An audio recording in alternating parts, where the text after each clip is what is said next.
All right, students, this is part two of the field assignment, and we are now down to the IP goals for individual learning targets. All right, and it says here, because some of you have not had the special needs class or you're taking it currently, and this is the technology class, I'm going to keep this kind of simple for you. You're going to have some discussions with your teacher, and you'll ask them what they've been doing for those students to modify the materials. And here's an example or a scenario that I pulled from another student just to give you this because right now I don't have that scenario in front of me. So I'm going to do this.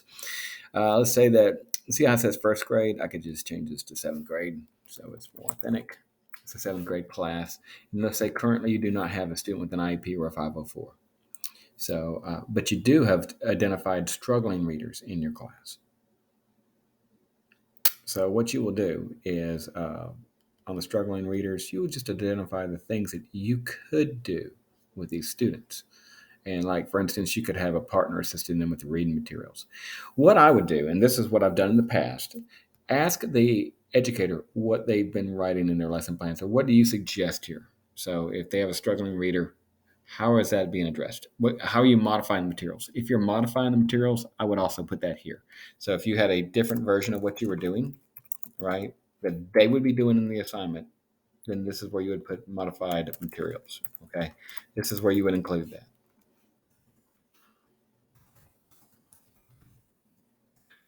type today. This is where y'all understand. So this is where you would put content that would help those students, and make sure you do not ever include any student names in this section. I know this sounds a little vague, but what you're looking for is just a plan. If you have no special needs students in your room, you could just mark it like this. Say, I don't have any, but I have some struggling readers. Well, how do you help them? Well, do you have them in? You have a partner assisting them? Just state that. That'd be the easiest way to go. And if you have five students, you could put all three. If you have one student in particular, right, then he has to be redirected each time he gets to the end of a task.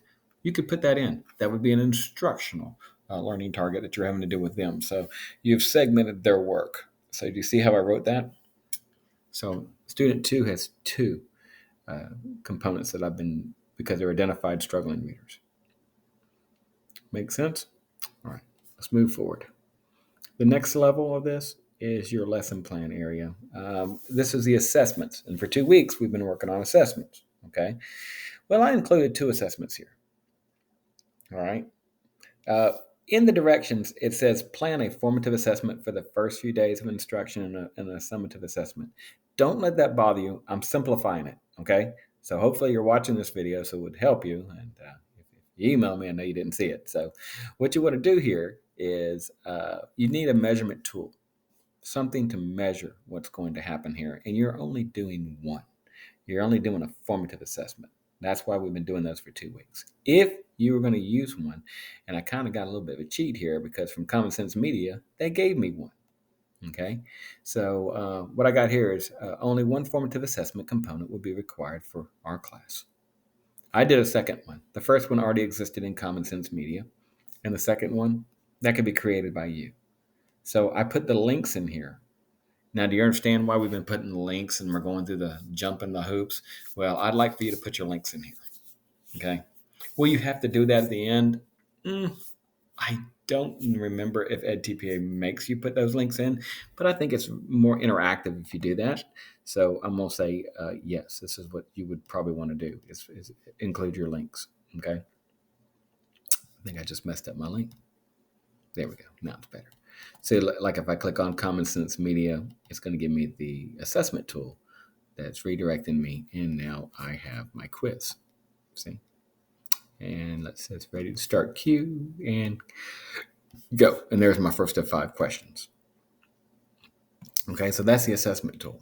So I just need a link to your assessment tool. Does that make sense? Uh, so just want to let you say whatever they're using, whatever. If it is a paper version of it, upload it into like a Google Drive and share me the link that way. That's fine. I'm good with that. Whatever the assessment tool is. If it's a paper version, you understand what I'm saying by just uploading to a Google Drive and then taking this document like this and share it, and then just make it where change it to anybody with a anybody with the link can view it, and that way I can see it. And you just got to drop it in here. You understand? And one more, just one more to let you see it. So if this was a handout assessment,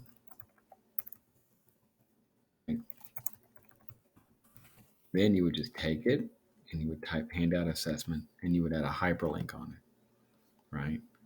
And then you would just copy the URL in here.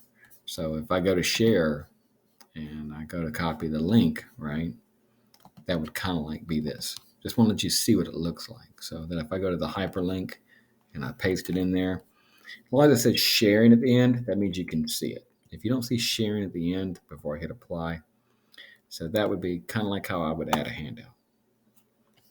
Okay. If I try to open these and something doesn't work, right, I'll send it back. It's not a problem. I know that that's not a big issue.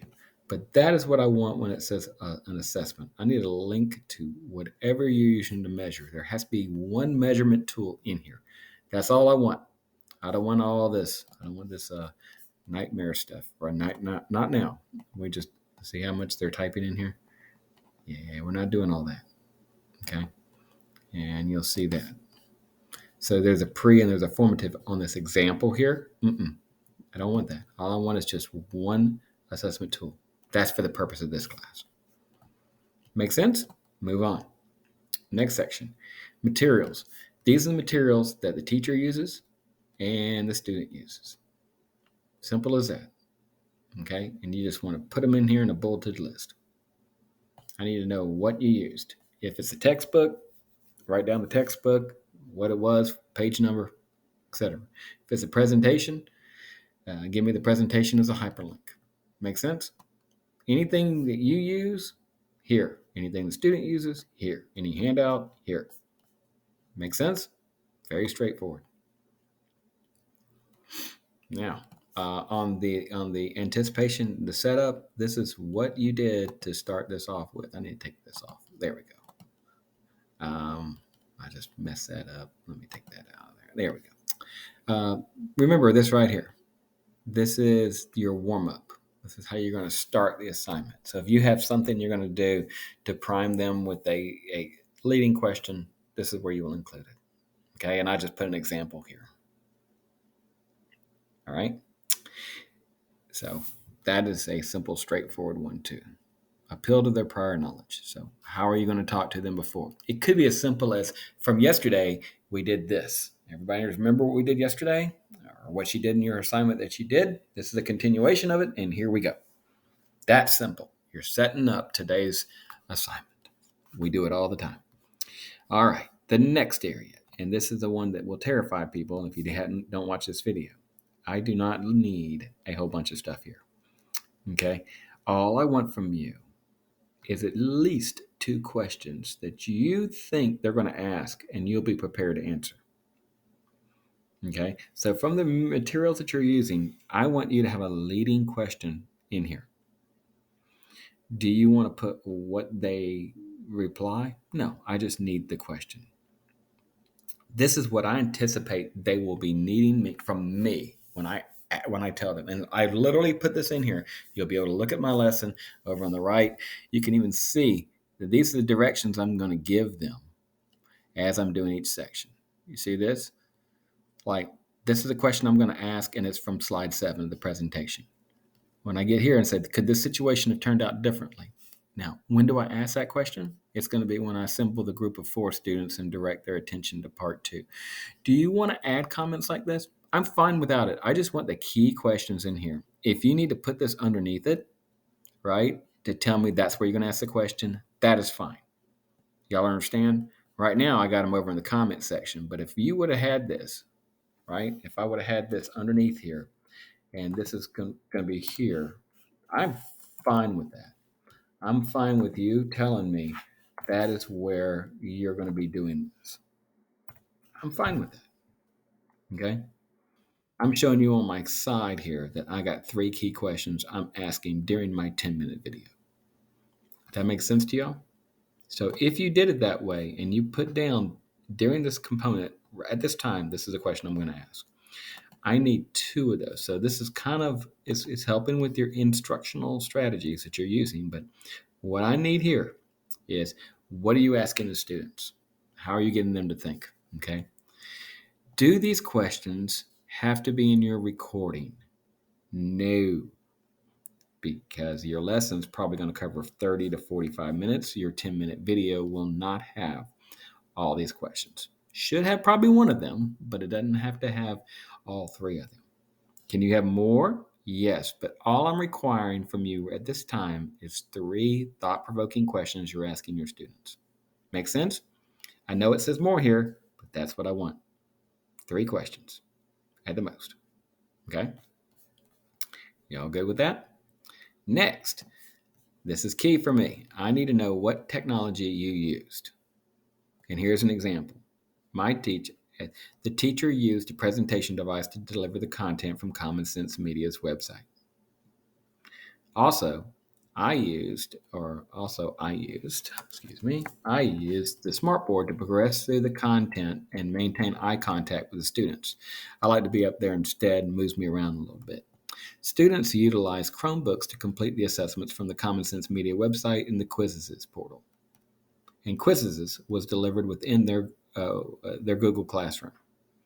So that's just telling you the technology that was used. Did you see me write a novel? No. So there you go. Down here, conclusion. All right, I'm going to review the results from the Quizzes assessment and analyze student retention of the content. And I'll do a reinforcement activity if necessary for students that may below an 80. So I'm going to have students use the think, talk, write, or the talk, think, write, either one, to reflect and write in their Google Journal logs on today's lesson. You understand why? Because they have a running log. I used to have my students do a running typing log, and it was for them. And it was on password protected, and it was just for them to reflect upon the day's lecture and any of the current events that we were watching. I would use that opportunity for them to reflect upon what we talked about today. And that's not for them to share with anybody. It's going to be just for them. So, make sense? So that's what I would do there. So think, talk, write is a strategy that I just kind of dropped in there. So that's it. That's it. For part 2, I need a closing thought from you of how you're going to address what they're doing. Going backwards, technology utilization is needed. What questions are you going to ask them? What materials are being used? What assessment is included in this lesson? And how you're going to deal with IEP students. And again, you will not be putting student names. You will just say, whatever the teacher's been doing in the past, this is the kind of things that you would probably be using for them. All right. You can use peer reading, right? You could also have at each end of each segment, I will check and see if the student is still on task. Little things like that. That's all we need for part 2. So that is this activity that I'm going to share with you. I'm going to put it inside. So you'll see this one, and you'll see the blank template as well. So that is the lesson plan template and the breakdown of our field assignment.